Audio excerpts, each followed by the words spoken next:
കൊച്ചി നഗരസഭയുടെ റോറോ സർവീസിലും സ്ത്രീകൾക്ക് സൗജന്യ യാത്ര തുടങ്ങിയിരിക്കുകയാണ്. സ്ത്രീകൾ മിച്ചം പിടിക്കുന്ന തുക ഉപയോഗിച്ച് KSFE ചിട്ടിയിൽ ചേരണമെന്ന് മുഖ്യമന്ത്രി VD സതീശൻ നിർദ്ദേശിച്ചു. രാജ്യത്തെ വലിയ ഓഷ്യറിയവും ഫിലിം സിറ്റിയും കൊച്ചിയിൽ യാഥാർത്ഥ്യമാകുമെന്ന് മുഖ്യമന്ത്രി പറഞ്ഞു.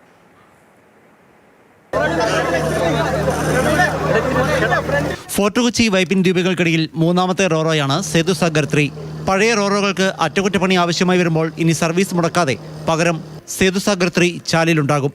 ഇന്നു മുതൽ റോറോയിൽ സ്ത്രീകൾക്ക് കൊച്ചി കോർപ്പറേഷൻ സൗജന്യ യാത്ര നൽകും.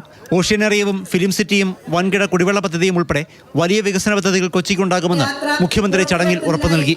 പ്രിയദർശിനി സൗജന്യ യാത്രയുടെ ചുവട് പിടിച്ചുള്ള പദ്ധതിയാണ് റോറോയിലെ ഇന്ദിര സൗജന്യ യാത്ര. ആ പണം നിങ്ങൾ മാറ്റി വയ്ക്കണം. അതിന് ഞാനൊരു KSFEയിൽ ഒരു പിങ്ക് ചിട്ടി തുടങ്ങുന്നു, അതിൽ ചേർന്നതാണ്. ഏറ്റവും മനോഹരമായ 40 ഏക്കറിൽ പുതുവൈപ്പിലെ 40 ഏക്കറിൽ വരികയാണ്. ഈ രാജ്യത്ത് എങ്ങും ഇല്ലാത്ത ഒരു ഓഷ്യൻ ഏരിയയും വരികയാണ്. അത് ലോകത്തെ എല്ലായിടത്തുമുള്ള ടൂറിസ്റ്റുകൾ വരികയാണ്. പിന്നെ കൊച്ചിക്ക് സമീപം ഫിലിം സിറ്റി വരികയാണ്. വിശാല കൊച്ചിയിൽ ഒരു അന്താരാഷ്ട്ര നിലവാരമുള്ള ഒരു മാരിടൈം മ്യൂസിയം കൂടി വരികയാണ്. റോറോയിലെ സൗജന്യ യാത്രയുടെ ചെലവ് നഗരസഭ വഹിക്കും. വാഹനങ്ങൾ കൊണ്ടുപോകുന്നതിന് സ്ത്രീകൾക്ക് റോറോയിൽ സൗജന്യം ഉണ്ടാകില്ല. 3 രൂപയാണ് റോറോ നിരക്ക്. പ്രിയദർശിനി യാത്ര, നമ്മുടെ റോറോ യാത്ര സന്തോഷമുള്ള കാര്യമാണ്. സ്ത്രീകൾക്ക് സൗജന്യ യാത്ര സന്തോഷമുള്ള കാര്യമാണ്. അതേസമയം മൂന്നാമത്തെ യാനം സജ്ജമായ സാഹചര്യത്തിൽ രാവിലെയും വൈകിട്ടും റോറോയുടെ സമയം ദീർഘിപ്പിക്കണമെന്ന് യാത്രക്കാർ ആവശ്യപ്പെട്ടു.